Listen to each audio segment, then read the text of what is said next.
相信很多同学对于家族小史应该没有太多的概念，因此我们将提供简单的几个办法，让各位认识一下家族小史应该如何写作。这个世界上每天发生那么多的事情，可是能够被历史记录下来的，却可能只有一兆兆一万万分之一。我们只是忘了，在这个资讯发达的现在，我们每个人手上都握有一支历史的笔，我们可以为自己写下历史。先不说家族史，我们先说说你自己的历史。家族就是由非常多的个人所组成，因此，简单的说，我们只要能够连结所有家人的个人史，组合起来就会是一部完整的家族史。因此，我们先举例个人的历史该怎么写会比较好呢？首先，一定要注意，大历史跟个人的小历史之间一定要有密切的连结，才能够看出时代的氛围以及整个个人史的历史厚度。因此，可以先回忆一下你从小到大这20年之间，国际上或者是社会上发生过哪些重大事件呢？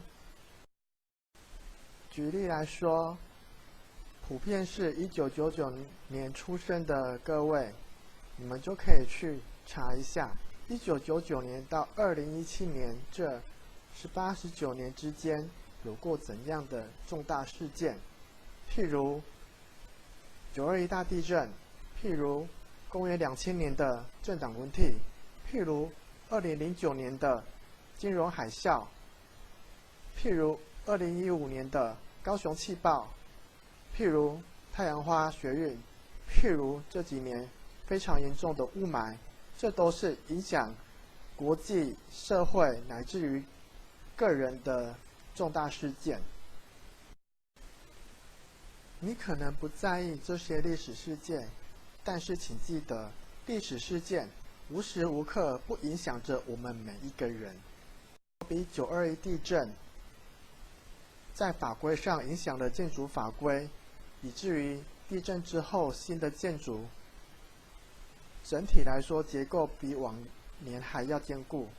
譬如房价上面，921之前盖的房子房价就比921之后盖的还要低，因为耐震系数比较差。又譬如这几年非常严重的蛮害问题，蛮害不是只有现在才有，不过这几年非常严重，因此以前电视新闻没有关于空污的指标，可是现在有空污指标了，而且现在民众对于空气的问题更加重视。你可以不重视，可是你呼吸到的空气就是那样的空气。蛮害问题推开讨论，还可以讨论到两岸关系，连空气污染都跟两岸关系有关，而两岸关系必然又连接到政治问题、经济问题，以及政府施政。政府施政是否有魄力来处理空污呢？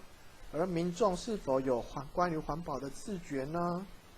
那人民自己有没有办法在这样的现实环境下持续照顾自己的健康呢？或者政府能不能提出什么方法来保障人民的健康呢？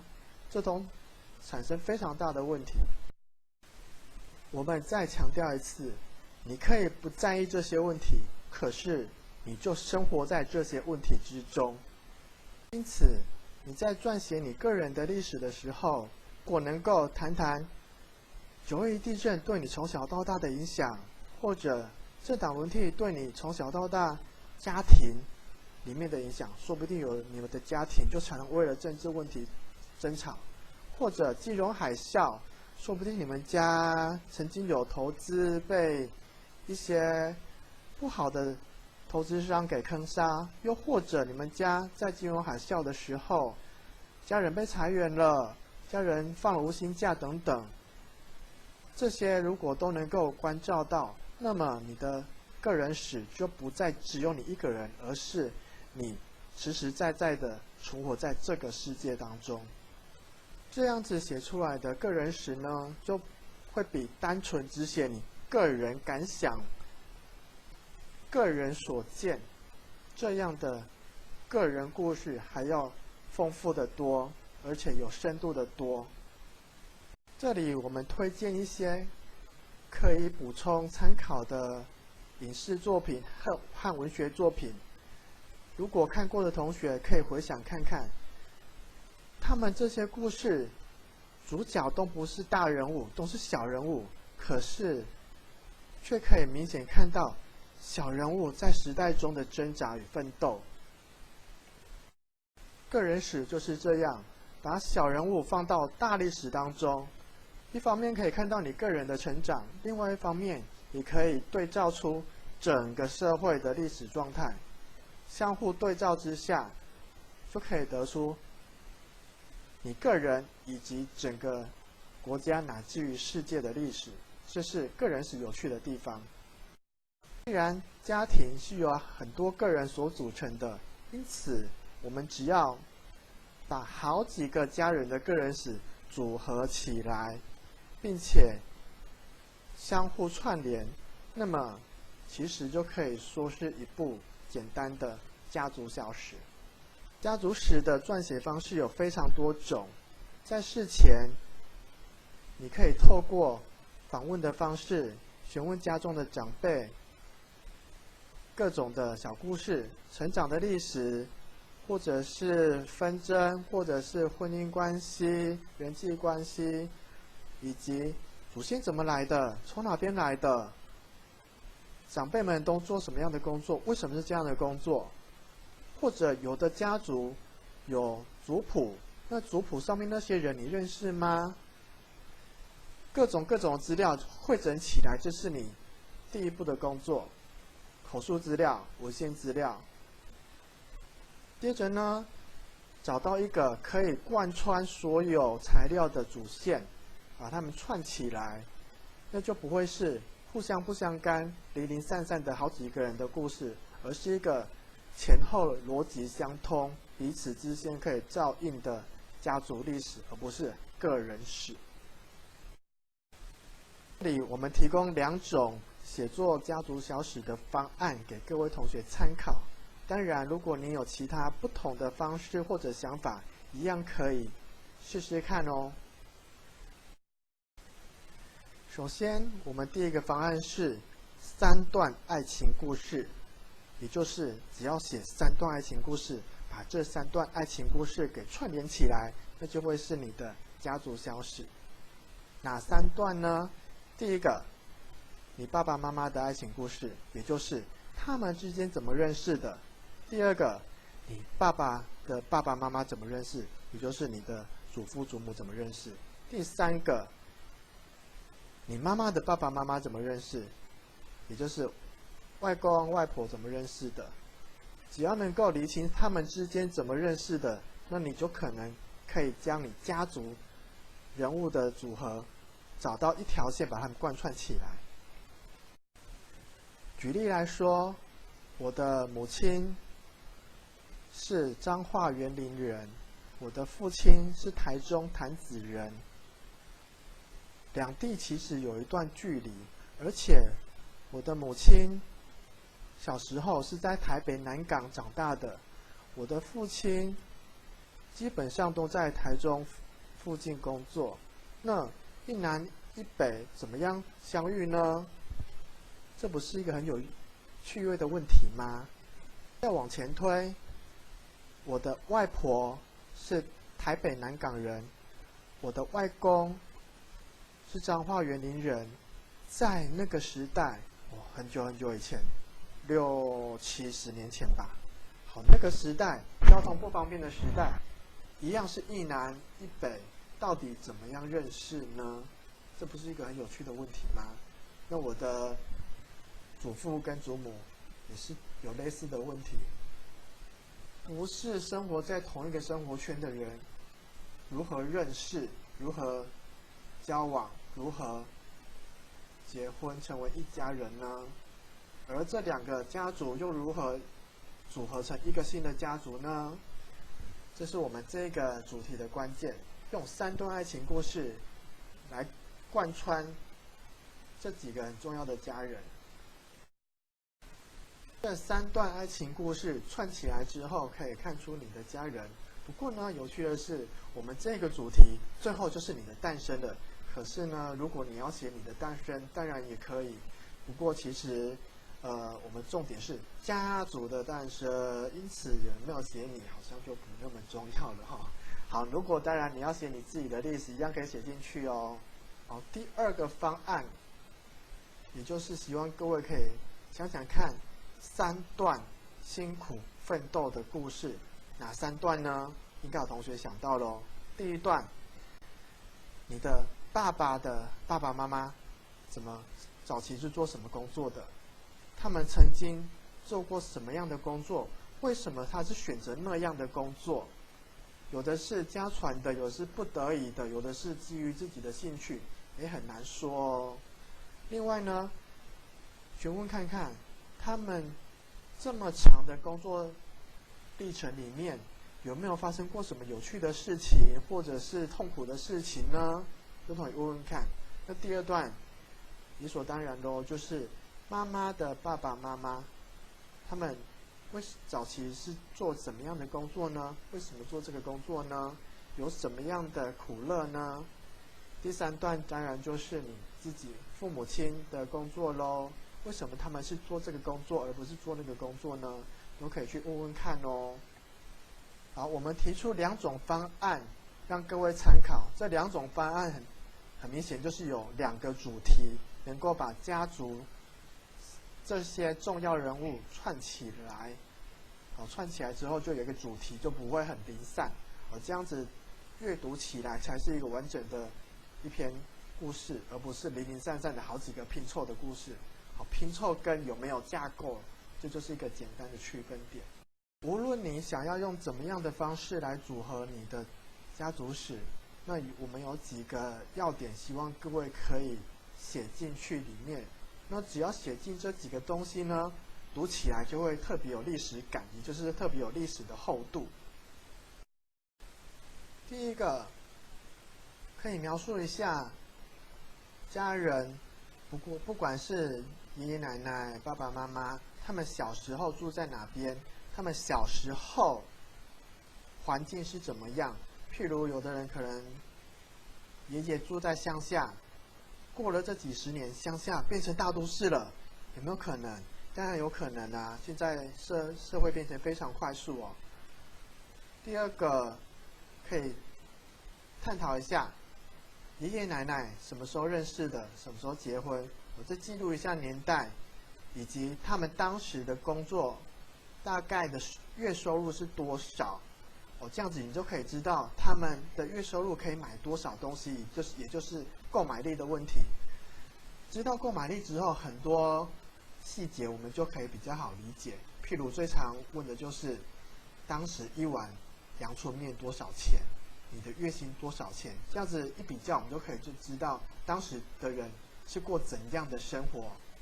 第3点，也就是前面提到的小人物跟大历史的关系。我记得不管你用怎么样的主题来书写，都要把人物跟大的历史、环境历史做一个串联。譬如爷爷奶奶他们可能会经过国共内战，或者是228，或者是日本人统治，或者是87水灾等等。